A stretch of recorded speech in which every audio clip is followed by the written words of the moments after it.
Hi, I'm Kaushik. I work at the Drug Discovery Unit at the University of Dundee here in Scotland. Today, I'll be speaking on modeling data in a database, but not just any data, data which is sparse, multidimensional, and interconnected.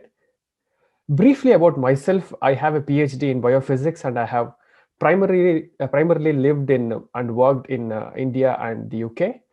And I have collaborated with many people from various countries. Uh, Largely, I have handled biomedical data in my career, but I've also handled other kinds.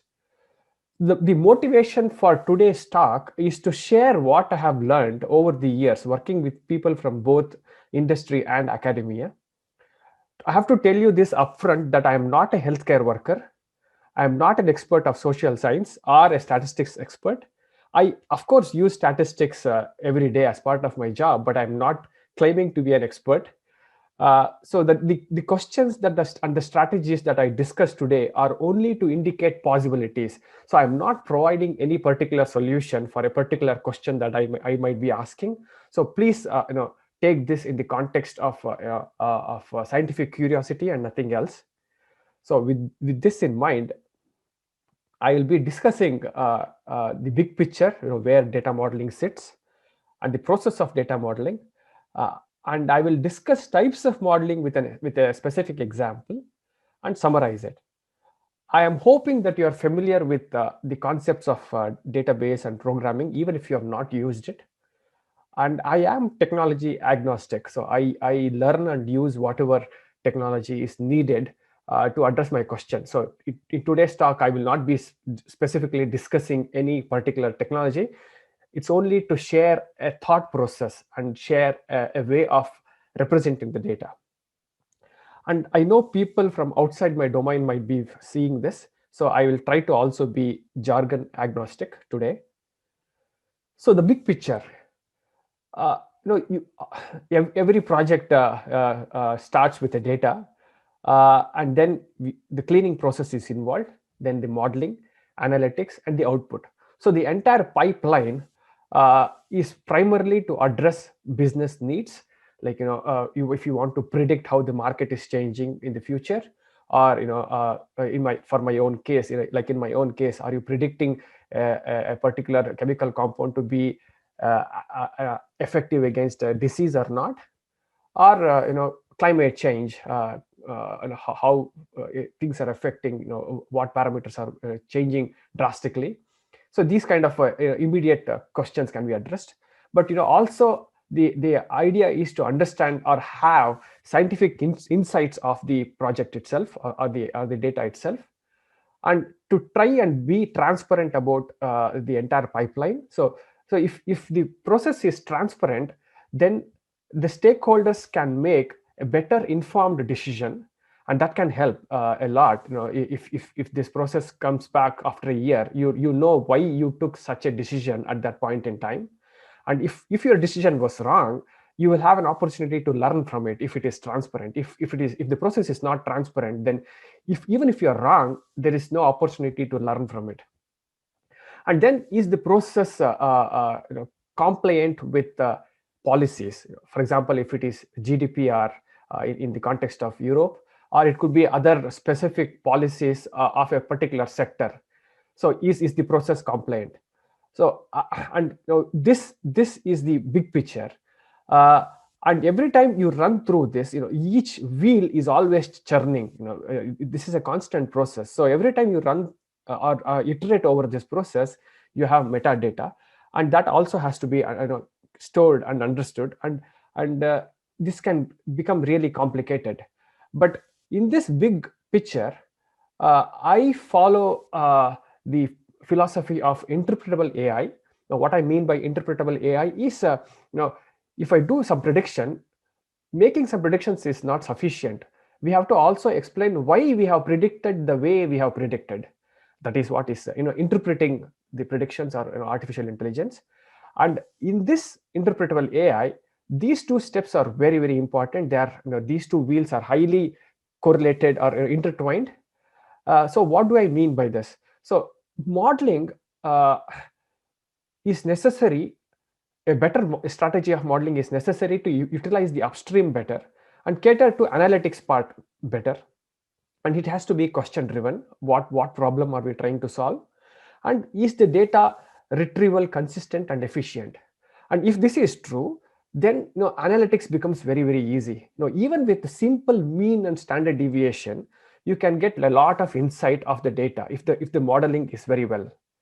And of course, on top of it, you can do lots of statistical modeling, deep learning, and machine learning kinds of work. And how you retrieve and provide the data or parameters to the analytics also matters a lot. So these two steps are very important and are interdependent. So, however, in my talk today, I will be primarily discussing modeling and the role it plays. So, the process of modeling. So, always data is very important. So understanding the data is also necessary. So if you have the right domain knowledge, for example, if it is financial data, if you already have very good knowledge of financial industry or fintech, then fine. If not, you have to collaborate with somebody who has the right background, like subject matter experts, and then try to understand what kinds of what is the type of data, like if it is a factual, transcribed, or time dependent. So what do I mean by this? Like, for example, if it is a fact, like a temperature of a place, irrespective of who measures it, the temperature is unlikely to change. So this is a fact. But transcribed is like if a nurse is noting down a patient's medical history, that is transcribed data. And it is also time dependent. For example, temperature of a place over a period of time is time dependent, which is commonly called as time series data as well. And then the next is primary question. What is the question that you are trying to address? And once you address this question, what questions do you anticipate? So this is important. And on top of this, once you know the question, once you have understood the question, what parameters are there at our disposal, and how do we split it? So here, some parameters can be anchors, which are generally very well represented and needed to answer the question, and other parameters can be rearranged or can also change over a period of time, which I call as exploratory.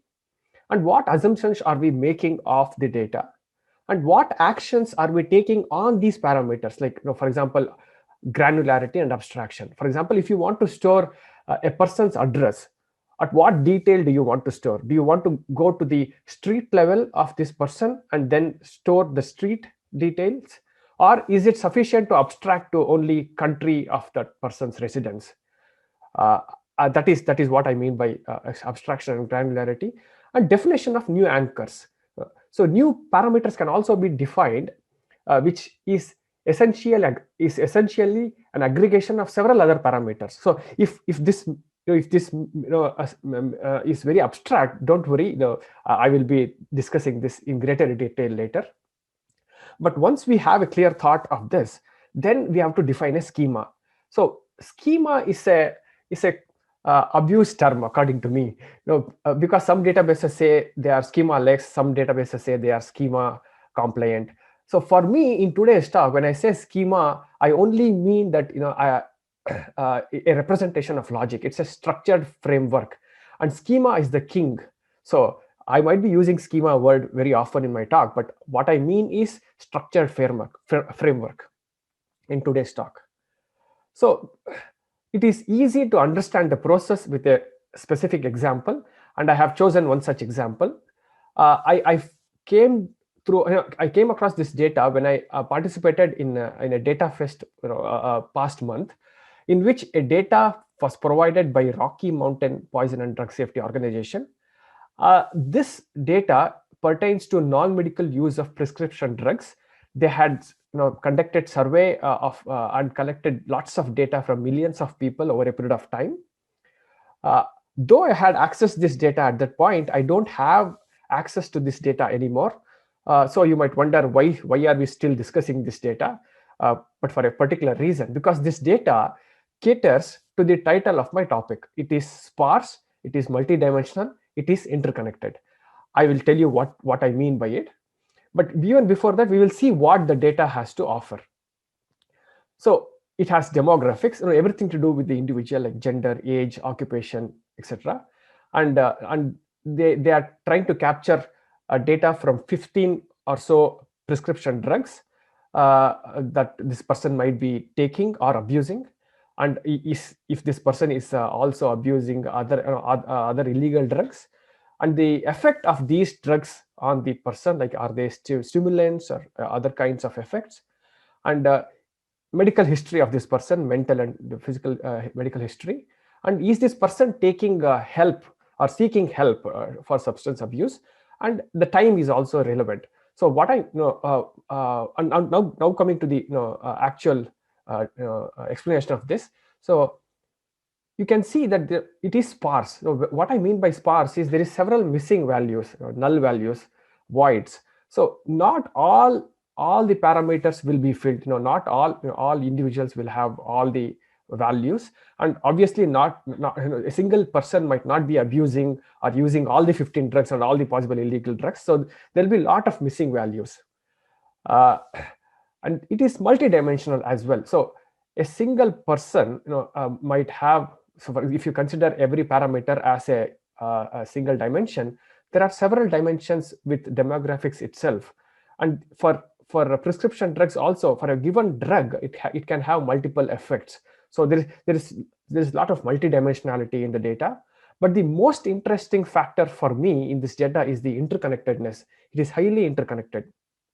So let me explain this. So they have tried to capture the drugs not only at the drug level, but also like cough syrup. So sometimes some of the cough syrups have a combination of drugs. So if a person is taking cough syrup, it means that this person is actually taking 2 or more drugs at the same time, and they might have same effect. So there is a lot of interconnectedness. Or if a person has a mental health condition, probably a drug was prescribed for him. So you have person, mental health condition, which is an association, which is interconnectedness, and then there is the drug which is prescribed, and he might also be abusing other drugs, illegal drugs. So there's a lot of interconnectedness in the data. So I mean, that is why I have taken this data set as an example. It is it's fantastic. I have not come across anything as complex as this in my career. So now modeling, coming to the meat of this talk, like modeling the data, let us start with the simple case, which is the table. So what is the primary question?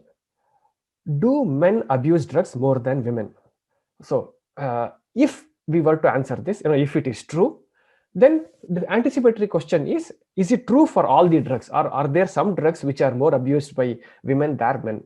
So this could be an anticipatory question. So keeping this in mind, the parameters that I use for anchoring is gender and drug incidence. So this is definitely relevant, gender. And exploratory can be name of the drugs, because this is what I'm anticipating. I'm assuming that the data is balanced, and I'm ignoring all the voids or nulls, and I am also assuming that it is weighted. These assumptions are true for the rest of the stock in this particular data. And actions, I'm already abstracting here. I'm not interested in exact dosage of this drug this person is taking. I'm only interested in incidences of drugs, because this is what is the abstraction that I'm doing to address the primary question. So if I were to store this as a single table, a CSV or Excel, in an Excel sheet, so this is how the data might appear. Of course, this is a fake data. I'm just made it up. So in this table, gender is my anchor, and the drug name is my exploratory parameters. So in this way, you can apply filters and answer the question. So this is pretty straightforward. So if the question is slightly more challenging, then we can try to model this as a SQL database. So let us see what is the question. Which drugs do healthcare workers abuse often? So if this is answered, then the anticipatory question could be, is it different in different countries? Is it different based on the designation and title of this healthcare worker? So the parameters will be the anchor will be healthcare worker. So this is definitely relevant. So I'm not interested in just anybody but healthcare worker. So I'm already considering a subset of the data for addressing this question. Now, just because you have lots of data, you don't need to use it, because healthcare workers is the subset which is sufficient to address the primary question. And then the drug name, and there are some exploratories, and I'm also abstracting at different levels. So if I were to use a schema of RDBMS or SQL-type, so RDBMS refers to Relational Database Management System, which is commonly called SQL-type of databases. Then this table will become a subset of the table will become my anchor. And as you can see, I have already abstracted the profession and title. I am not interested in somebody who is in defense. I'm only interested in healthcare workers. And then to address the anticipatory questions, I'm also interested in the list of drugs, and I will try to link them together. So these two tables can be joined to address my primary question.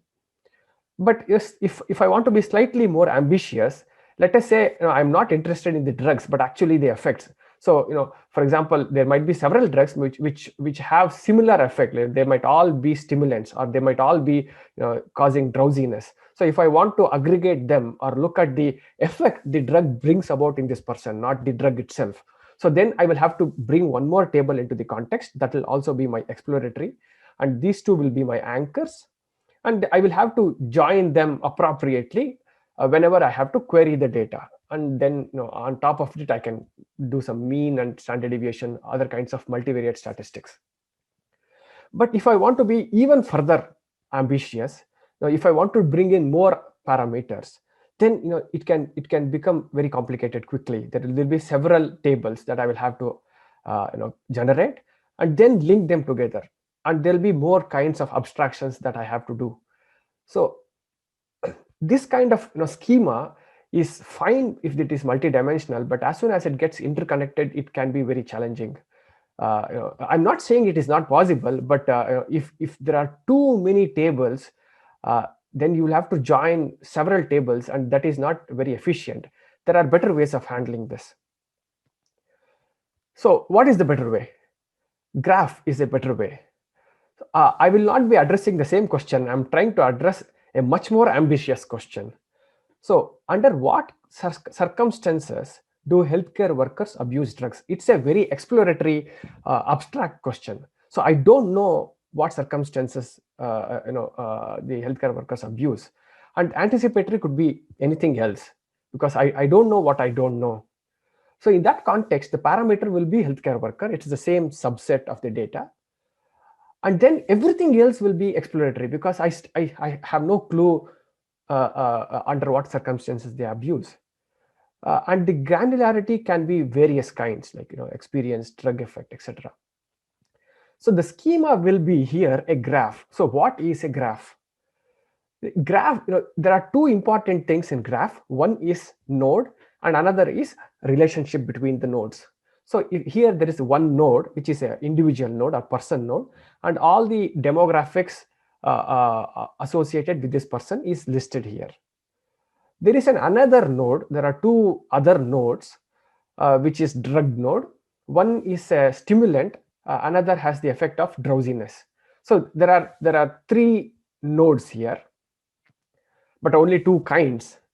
And now there is a relationship. So let us say this person is abusing this drug, but he is also legally prescribed and taking another drug. So this is what is the schema of a graph. This is how you represent data as a graph. So what is the advantage of representing in this fashion? So the same example, let us say this person is taking two drugs, but he also has a mental health condition. And you can quickly see that it can get very complicated if you add more parameters. But it is, it looks very complicated, but it is actually easy to query and interpret the data very well. So these two are co-workers. This person also has a couple of mental or health conditions, and they have different ethnicity, and they have different drugs. So what is the advantage? You can define anchors and and exploratory parameters on the fly by aggregating over several properties which are part of both node, these ones, or the relationships. What do I mean by it? So co-workers who abuse drugs can be my anchor. So here I'm aggregating over several things, like first of all whether these two are co-workers and are they abusing drugs. So that itself is my anchor. So this one anchor is already aggregating several properties together. So why do I need this? Probably I need to understand, are they both having negative influence on each other? Probably that is my interest. So you can define such anchors on the fly. Another case could be, you know a very specific case, like mixed race healthcare worker with pre-existing health condition. So in this case, because we have represented this data in this fashion, there is only one person who has mixed race, like he has a mixed race, mixed ethnicity of European and Asian descent, and he is also having pre-existing health conditions. So in this way, you can define and look at very specific people or individuals on the fly. You can define these on the fly without explicitly modeling them as part of the database itself. And one more is, you can abstract and define new anchors on the fly. Now, healthcare worker who uses illegal drugs. So the definition of illegal itself is hazy, because what drug is illegal in one country can be legal in another country. So how do you define, what is legal? Because it has a context, who is using it, in which country, what is the dosage. So all these things has to be considered before you define this as a illegal drug. So if this were to be illegal, then in which country or state are we referring to, and what quantity and dose. For example, let us take cannabis. So even within USA, different states have different policies. So, and these policies are also dependent on the dose or the quantity. So you can't have a single illegal definition for a drug, because it is context dependent, depending on who uses and where is this person living at that time. So by taking into consideration all these factors, you can define an anchor which is illegal on the fly.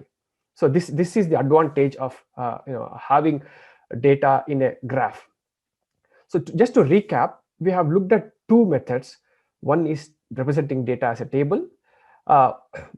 It's also very good at storing time series data. What I mean by time series is, for example, a drug and dosage over a period of time, or BMI, which is body mass index of this person.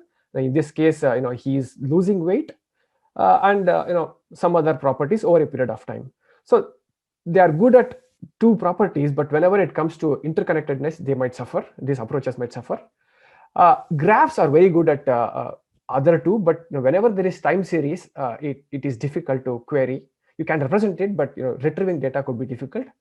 So we have to balance it out, which is what is the multi-model database, which can handle all these three kinds. So what do I mean by multi-model database? So in this specific case, this drug is being used by this person, and the dosage is changing over a period of time. That can be modeled as a table. Similarly, same here. But this person also had a heart attack, and that he's captured. He has probably had two heart attacks, one in 2010 and 2013. So the event and that and that property is captured as part of the edge of the relationship. So you can query such questions on the fly, like a healthcare worker who had heart attack within the last 10 years. This is the only person. On the fly definition of rules. So this is even more challenging. So drug effect might change depending on the person's body mass index and the dosage. So the effect of this drug is dependent on BMI at that point in time and dosage at that point in time. So that can be defined on the fly, without storing the effect as a property. considering, if you were to have stored BMI and dosage as time series, you can on the fly define what likely the effect would be by aggregating over these two properties. In fact, three properties. So this is the advantage of multimodal databases. So why all this? So along with these approaches that I just discussed, and the analytics, which is the machine learning, even simple statistics is sufficient to reveal a lot of things or give a lot of insights into the data. I do all these things, but the most important thing that I want to stress here is these approaches will reveal what we don't know that we don't know, which is very important. So unless we know what we don't know, we will not be able to improve in that direction, work towards the direction. So that is the greatest advantage according to me. Here is a list of softwares that I use. I'm not recommending any software. I usually use them in combination. This is just to let you know what I use if you want to pursue this or use it. And to summarize, uh, we just discussed, by having right modeling approaches, we can utilize the data better and enable the downstream processes, which is the analytics part, better. And I discussed the strategies, but the strategy entirely depends on what you want to answer, what question are you trying to address, and how complex is your data. And I have only scratched the surface of granularity and abstraction that is possible. There is lots more. And because I wanted to be technology agnostic, I have not discussed hardware and software limitations. All the softwares that I listed have some limitations. So that is why I use them in combinations, depending on the question that I'm pursuing. So multimodal databases are extremely potent. The strategy is extremely potent. And I don't believe in a perfect solution. According to me, perfect solution is optimal solution. So it depends on what is the question, what is the data, what is your timeline, what technologies are you familiar with, or if you want to learn a new technology, do you have such sufficient time, or will you be able to collaborate with somebody with the right technological background? So this is my optimal solution. There is no perfect solution. And I use all these strategies to follow the philosophy of interpretable AI. I want to thank Data Scotland's Scottish Summer organizers. I know they are volunteers who are doing this fantastic job. So thank you very much for providing me this opportunity. I'm very happy that I'm able to share my thoughts with the world through your organization. Thank you very much. And I am extremely thankful to DataFest. That was the most exciting experience that I have had in the probably 1 year. I spoke to more people in this event than probably the entire last year. So it was very good. These two were the organizers, along with a couple of other people. And I'm also thankful to Mountain Rocky Poison and Drug Safety organization. They are the dataset owners. They had kindly given this data for this data fest. That is where I got excited about the data. And as I said, I don't have the data with me anymore. If you want to access the data or understand the data better, the person to contact is here, Joshua Black. So thank you very much again for the wonderful work that they have done over the years. And more importantly, the data is very clean. So in my case, it's usually very, very unclean. So I spend a lot of time in just cleaning it. So this is in that regard, this is fantastic data. I can't say how much I was excited to look at this data. Thank you very much. And I had also asked Professor Fairlamb and my friend and ex-colleague Massimo, along with David, to review this talk. So the talk that you are seeing now was previously reviewed by these people, and I have built on their feedback and have re-recorded this. So thank you very much for all your fantastic inputs. As always, I build on feedback. So if you have any feedback, please do send it to me. And if you have any questions, don't hesitate to ask. If I know, I will answer it. If I don't know, I will probably learn from you. So thank you very much. Yeah, thank you for your patience. I hope you have you have learned something from this talk. As I said, please do provide feedbacks. Thank you very much.